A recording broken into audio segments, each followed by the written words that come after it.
Back in Igodomigodo, Ogiso Ewuare sat leaning over a fire pit. Charred remains of human flesh filled the air. His juju was renewed, and he felt power pulsating through him. The power of Ogun, god of fire and blood, flowed within him, empowering him once more. He felt almost as powerful as Igodo, the first sky god. But since Igodo stood against him, he hoped the sky god was watching from above and quivered with fear as he, Ogiso Ewuare, destroyed the last true son of Igodomigodo. Ogiso Ewuare's plan was to burn the whole empire and rebuild it as a new kingdom that he would call Benin. The Ogiso turned to the charred bodies of the twins, then looked at the Babalawo. "You did good once again. The power I feel is second to none," he said. Far away in the distance, the faint, bitter sound of a mother's cries could be heard.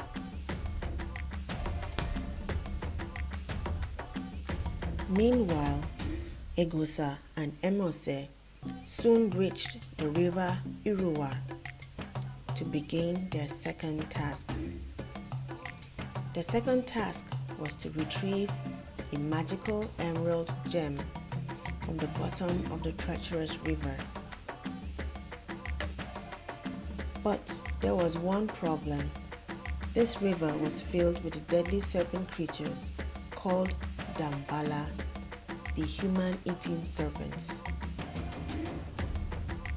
Eghosa and Emose gazed at the perilous river before them.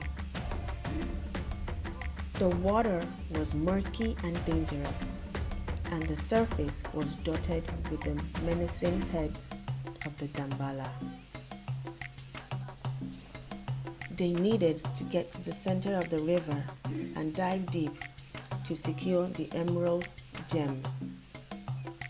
Eghosa looked around for materials to start building their raft, while Emose surveyed the area, her sharp mind working quickly. As he raised his machete to cut a tree branch, Emose stopped him.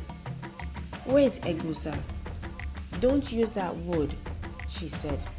"It's too heavy and it won't hold us for too long in the water. We need something lighter but still strong enough to hold us."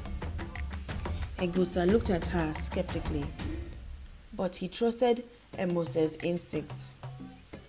"What do you suggest then?" he asked. Emose scanned the area again, looking for the perfect material. "That bamboo tree over there," she said, pointing to a tall, slender tree nearby. "It's strong, but also light enough to float. It's perfect for a raft." Eghosa nodded, impressed by Emose's quick thinking.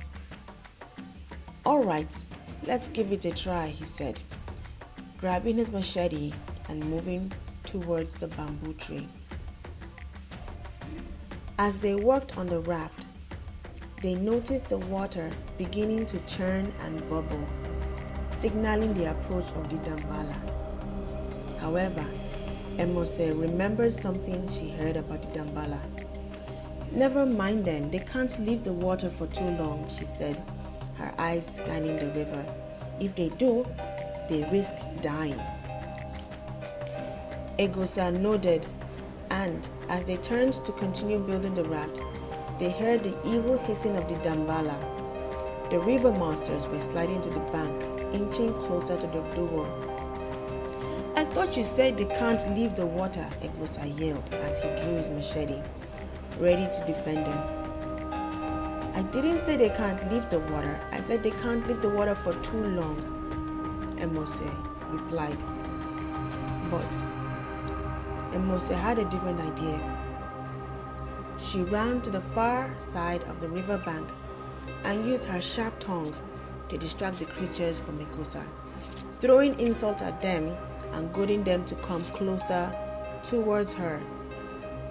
With their fangs bared and ready to strike, they slithered closer to Emose. She took out her spears and began stabbing at the serpents. While Emose kept the Dambala occupied, Eghosa finished the raft. Then he set out to the center of the sea. The river was strong and threatened to pull him under, but Eghosa's bravery pushed through the currents.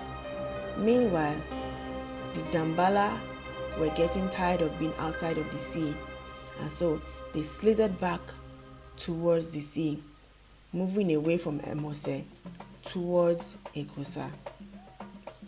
Eghosa quickly got to the center of the sea and bravely dove into the water to retrieve the gem, all while avoiding the snapping jaws of the Dambala and the King Dambala.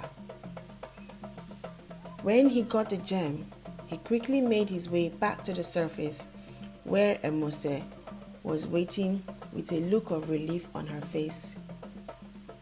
Together, they looked at the gem in wonder and awe, grateful for their success in the second task.